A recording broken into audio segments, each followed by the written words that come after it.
নমস্কার। চিন্ময় কৃষ্ণ প্রভুকে বাংলাদেশ সরকার গ্রেপ্তার করেছে।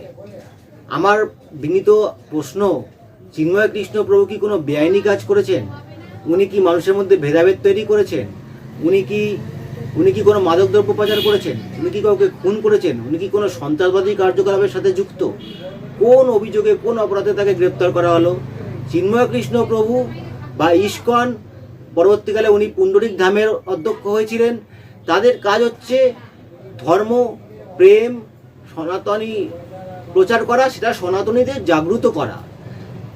তিনি প্রেম, ভালোবাসার বাণী প্রচার করতেন এবং দরিদ্র নিপীড়িত মানুষের সেবায় তারা ধর্ম বর্ণ নির্বিশেষে তারা যখন কোনো প্রাকৃতিক দুর্যোগ হয়েছে সবসময় তারা সাহায্যের হাত বাড়িয়ে দিয়েছেন এবং আজীবন তারা মানুষের সাহায্যার্থে কাজ করে গেছেন।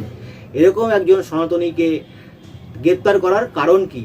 আমার যেটা বোধগম্য হচ্ছে যে বাংলাদেশের রাজনৈতিক পালা পরিবর্তনের পরে যে একটা ইউনূস সরকার এসছে, তারা এক দমনপীড়নমূলক নীতি পরিচালিত করছে জনগণের ওপরে এবং বাংলাদেশের আর্থিক অবস্থা খুব একটা ভালো নয়। এই পরিপ্রেক্ষিতে জনগণের মনকে একটু অন্যদিকে ঘুরিয়ে দেওয়ার জন্য তারা হঠাৎ করে সংখ্যালঘুদের উপর বিভিন্ন সময় দেখা যাচ্ছে, গত বছর দুর্গাপুজোর থেকে বিভিন্ন রকমভাবে সংখ্যালঘুদের উপর উৎপীড়ন হামলা চলছে। এই পর থেকে চিন্ময় কৃষ্ণ প্রভু তিনি সনাতনীদের জাগ্রত করার চেষ্টা করেছেন, একজোট করার চেষ্টা করেছেন। চিন্ময় কৃষ্ণ প্রভু কিন্তু কখনোই কোনো মুসলিমকে ধর্মান্তরিত করে হিন্দুতে পরিণত করার চেষ্টা করেননি। তারা সকলের সাহায্যার্থেই কাজ করেছেন। হ্যাঁ, তারা সনাতনীদের একজোট করার প্রচেষ্টা করেছেন।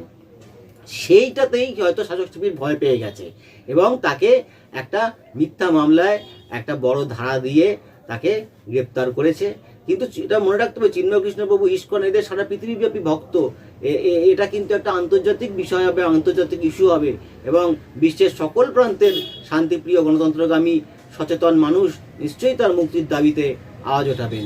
এটাই আমাদের দৃঢ় বিশ্বাস যে অবশ্যই তিনি মুক্তি পাবেন এবং সনাতনীদের জাগ্রত করার কাজ যেভাবে করছেন সেভাবেই তিনি তার কাজ চালিয়ে যাবেন এবং আর্তদুর্গতদের সেবায় নিজেকে নিয়োজিত করবেন। ধন্যবাদ।